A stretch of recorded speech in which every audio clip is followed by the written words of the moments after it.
हरेक मान्छेको glow up गर्ने आफ्नै तरिका हुन्छ अनि लुक्स यति व्यक्तिगत कुरा हो कि धेरैजसो केटाहरू आफू जस्तै देखिने व्यक्तिबाट सल्लाह लिन चाहन्छन्। त्यसो भए तपाईले मेरो कुरा किन सुन्नुपर्छ? म त फेसलेस क्रिएटर हो। मैले वर्षौंसम्म लुक्स म्याक्सिङ र ग्लो अप सम्बन्धी 100 घण्टाको भिडियो कन्टेन्ट हेरेको छु, 100 गहिरा लेखहरू पढेको छु। तर सबैभन्दा महत्त्वपूर्ण कुरा के हो भने मैले हजारौं केटाहरूलाई व्यक्तिगत ग्लो अप कन्सल्टेसन दिएको छु, जसका लागि उनीहरूले वास्तविक पैसा तिरेका थिए। हरेक जाति, हरेक उमेर समूहका मानिसहरूलाई मैले विश्लेषण गरेको छु। अनि जब तपाईँ यति धेरै मानिसहरूसँग काम गर्नुहुन्छ, तब तपाईलाई वास्तवमै के कुराले परिणाम दिन्छ भन्ने स्पष्ट हुन्छ।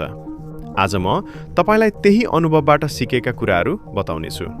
धेरैजसो केटाहरूले आफ्नो लुक सुधार्न सक्ने 90% कुरा 6वटा मुख्य क्याटेगोरीमा पर्छन्। म ती सबै 6वटा क्याटेगोरीबारे कुरा गर्नेछु।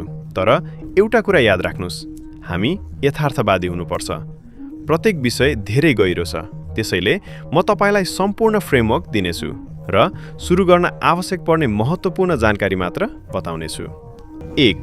लिन म्याक्सिङ, शरीरको बोसो घटाउने। यदि यो सम्पूर्ण सूचीमा एउटा मात्र कुरा छ जसले तपाईको अनुहार र लुक्समा सबैभन्दा ठूलो परिवर्तन ल्याउँछ भने त्यो हो वास्तवमै लिन हुनु। धेरैजसो मानिसहरू आफूलाई लिन ठान्छन्, तर वास्तविकता फरक हुन्छ। अर्को पटक बाहिर जाँदा वरिपरि हेर्नुहोस् र 12% भन्दा कम बडी फ्याट भएको, शार्प जलाइन र डिफाइन चिकबोन्स भएको एउटा मात्र केटा खोज्ने प्रयास गर्नुहोस्। तपाईले लामो समय खोज्नुपर्नेछ, किनकि वास्तवमै लिन मानिसहरू धेरै दुर्लभ हुन्छन्। अनुहारमा भएको अतिरिक्त बोसोले तपाईको राम्रो फेसियल स्ट्रक्चर लुकाइदिन्छ। मैले धेरैजसो क्लाइन्टहरूलाई देखेको छु जसले आफ्नो जलाइन कमजोर छ भनेर सोच्थे, तर जब उनीहरू लिन भए उनीहरूको बोन स्ट्रक्चर सुरुदेखि नै राम्रो रहेछ भन्ने थाहा भयो।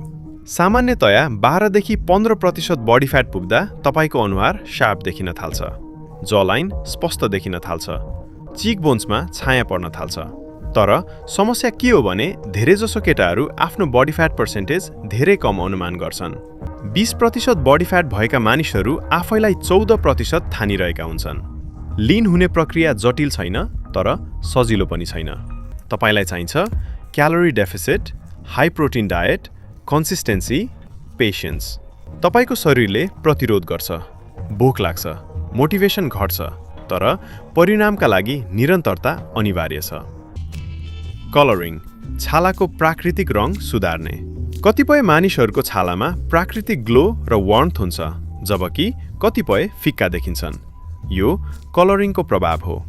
यसलाई सुधार्ने सबैभन्दा राम्रो तरिका भनेको क्यारोटेनोइड्स युक्त खानेकुरा खानु हो, जस्तै गाजर, सखरखण्ड, टमाटर, रातो खुर्सानी, पपैया।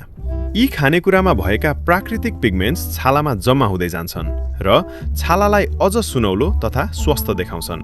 साथै टिन्टेड सनस्क्रिन पनि निकै उपयोगी हुन्छ। तपाईले सनस्क्रिन त प्रयोग गर्नै पर्छ, त्यसैले हल्का वार्म टिन्ट भएको SPF प्रयोग गर्दा छाला अझ राम्रो देखिन्छ। 1. सचुरेसन, अनुहारलाई जीवन्त बनाउने। जब मानिस बिरामी हुन्छ वा आफ्नो स्वास्थ्यको ख्याल राख्दैन, अनुहार फिक्का र निस्सार देखिन थाल्छ। ओठको रङ फिक्का हुन्छ, कपालको चमक हराउँछ, भौँहरू कमजोर देखिन्छन्। यसको समाधान भनेको राम्रो ब्लड सर्कुलेसन हो। त्यसका लागि नियमित कार्डियो एक्सर्साइज, दौड, साइकल, छिटो हिँडाइ, यी सबैले अनुहारमा रगतको प्रवाह बनाउँछन् र तपाईलाई अझ जीवन्त देखाउँछन्। 1. हेल्थ सिग्नल्स, स्वास्थ्यका सङ्केतहरू। तपाईको कपाल, छाला र शरीरले तपाईको स्वास्थ्यबारे धेरै कुरा बताउँछ। कपाल बाक्लो, चम्किलो र स्वस्थ कपाल राम्रो पोषणको सङ्केत हो। यसका लागि पर्याप्त प्रोटिन, आयरन, जिङ्क, बायोटिन अत्यन्त आवश्यक हुन्छन्। यदि जेनेटिक हेयर लस छ भने त्यसको समाधान छुट्टै उपचार वा मेडिकेसनबाट मात्र सम्भव हुन्छ। स्किन हाइड्रेसन, छालाको हाइड्रेसन। राम्रो छालाको सबैभन्दा ठूलो रहस्य हाइड्रेसन हो। धेरै मानिसहरूले ओइली स्किनलाई हाइड्रेटेड स्किन ठान्छन्, तर त्यो गलत हो।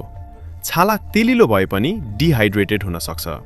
आधारभूत skin care routine, gentle cleanser, moisturiser, sunscreen, SPF, यी 3वटा अनिवार्य हुन्। त्यसपछि हाइलुरोनिक एसिड ट्रेटिनोइन जस्ता इन्ग्रिडियन्ट्सले छालामा ठूलो सुधार ल्याउन सक्छन्। तर याद राख्नुहोस्, स्किन केयरमा परिणाम कन्सिस्टेन्सीबाट आउँछ, एक दिन लगाएर अर्को दिन छोड्ने होइन। डिटेल्स। ग्लो अपको अन्तिम भाग हो डिटेल्स। यी साना कुराहरू हुन् तर प्रभाव ठूलो हुन्छ।